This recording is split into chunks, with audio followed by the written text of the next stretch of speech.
ونستغفره ونؤمن به ونتوكل عليه ونعوذ بالله من شرور أنفسنا ومن سيئات أعمالنا من يهده الله فلا مضل له ومن يضلله فلا هادي له ونشهد أن لا إله إلا الله وحده لا شريك له ونشهد أن سيدنا وسندنا وحبيبنا وشفيعنا ونبينا ومولانا محمدا عبده ورسوله صلى الله تعالى عليه وعلى آله وأصحابه وأزواجه وذرياته وسلم تسليما كثيرا كثيرا وداعيا إلى الله بإذنه وسراجا منيرا أما بعد فأعوذ بالله من الشيطان الرجيم بسم الله الرحمن الرحيم يا أيها الذين آمنوا ادخلوا في السلم كافة ولا تتبعوا خطوات الشيطان إنه لكم عدو مبين وقال النبي صلى الله تعالى عليه وسلم لا يؤمن أحدكم حتى يكون هواه تبعا لما جئت به صدق الله وصدق رسوله النبي الكريم رب اشرح لي صدري ويسر لي أمري واحلل عقدة من لساني يفقهوا قولي رب زدني علما اللهم صل على سيدنا محمد وعلى آل سيدنا ومولانا محمد وبارك وسلم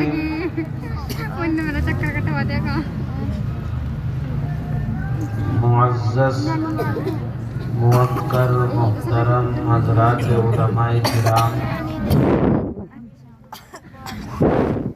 بزرگوں اور دینی بھائیوں اور پیارے بچوں اور بچیوں، آپ کے اس محبوب مدرسے کا یہ سالانہ اجلاس جو اس وقت میں منعقد ہوا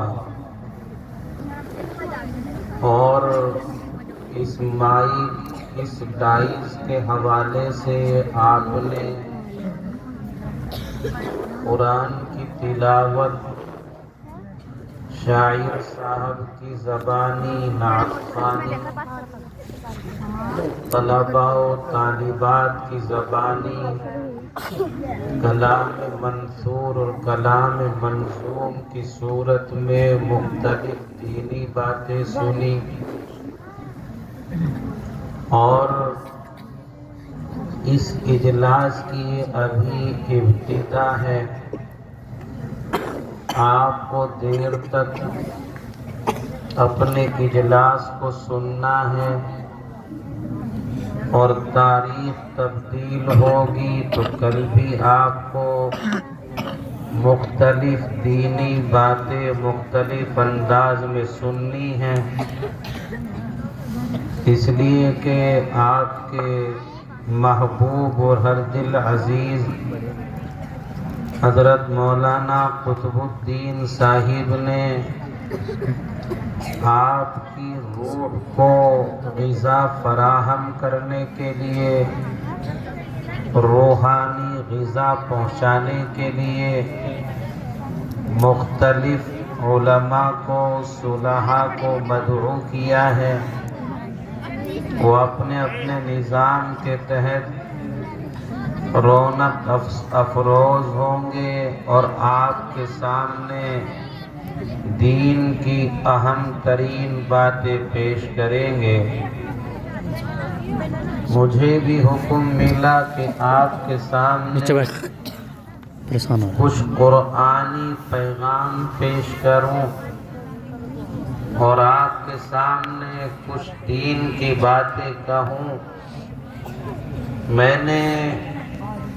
اپنی بات آپ کی سماعتوں تک پہنچانے کے لیے قرآن کریم کی ایک آیت کریمہ کا نبی اکرم صلی اللہ علیہ وسلم کے احادیث کے ذخیرے میں سے ایک حدیث پاک کا سہارا لیا ہے۔ قرآنی اور حدیث پاک کی روشنی میں چند باتیں آپ کے گوشے گزار کروں گا۔ اللہ تبارک و تعالی نے آیت کریمہ کے اندر اہل ایمان کو مخاطب بنایا ہے، اور اہل ایمان کو مخاطب بنا کر اللہ سبحانہ و تقدس نے دو امر فرمائے اور دو حکم اللہ پاک نے اپنے ماننے والوں کو دیے۔ اللہ تعالیٰ قرآن کی اس آیت میں ارشاد فرماتا ہے، یا ایھا الذین آمنوا، اے ایمان والو، آپ کتابوں میں، قرآن میں اس جملے کا ترجمہ یہی دیکھو گے، یہی پڑھو گے، مگر ہم اپنی زبان میں یا ایھا الذین آمنوا کا ترجمہ یوں بھی کر سکتے ہیں کہ اللہ اس جملے سے اپنے بندوں کو یہ کہہ کر خطاب کر رہا ہے، اے میرے چہیتو، اے میرے پیارو، اے میرے لاڈلو، اے میرے ماننے والو، اللہ پاک نے بڑے پیار بھرے انداز میں اپنے ایمان والے بندوں کو خطاب فرمایا، اور اللہ نے ارشاد فرمایا ادخلوا فی السلم کافہ، کہ پورے کے پورے سلامتی کے اندر مکمل طور پر اسلام کے اندر داخل ہو جاؤ۔ وَلَا تَتَّبِعُوا خُطُوَاتِ الشَّيْطَانِ، اور شیطان کے نقش قدم پر مت چلو، شیطان کا کہا مت مانو، شیطان کے راستے پر اس کے بتلائے ہوئے طریقے کو اختیار مت کرو۔ اللہ تبارک و تعالی نے اپنے ماننے والوں کو پورے طور پر اسلام میں آنے کا اور شیطان سے بچے رہنے کا حکم دیا۔ سوال پیدا ہوتا ہے کہ اللہ پاک اپنے نیک بندوں کو شیطان سے کیوں روک رہا ہے، شیطان کی راہ پر چلنے سے کیوں منع کر رہا ہے، اس کی بات کو نہ ماننے کا امر کیوں فرما رہا ہے، یہ ایک سوال پیدا ہوتا ہے۔ اللہ تبارک و تعالی نے آیت کے اخیر حصے میں اس کا جواب دیا اور اللہ پاک نے واضح فرما دیا کہ میرا حکم کہ تمہیں شیطان کی بات نہیں ماننی، شیطان کے طریقے پر نہیں چلنا، شیطان کی راہ کو اختیار نہیں کرنا۔ میری یہ ممانعت اس وجہ سے ہے، میرا یہ امر نہیں کی صورت میں اس لیے ہے کہ وہ شیطان جس کی راہ سے میں تمہیں روک رہا ہوں، جس کے طریقے سے تمہیں روک رہا ہوں، یہ تمہارا کھلا ہوا دشمن ہے، اس کی عداوت واضح ہے، اس کی دشمنی نمایاں ہے۔ اور میرے بھائیوں، یہ انسان کا کوئی نیا دشمن نہیں ہے، بلکہ انسان کا بہت پرانا دشمن ہے۔ ہمارے باپ حضرت آدم علیہ السلام کو جب اللہ تبارک و تعالی نے پیدا فرمایا اور آدم کو پیدا فرما کر اللہ نے آدم کی برتری اور آدم کا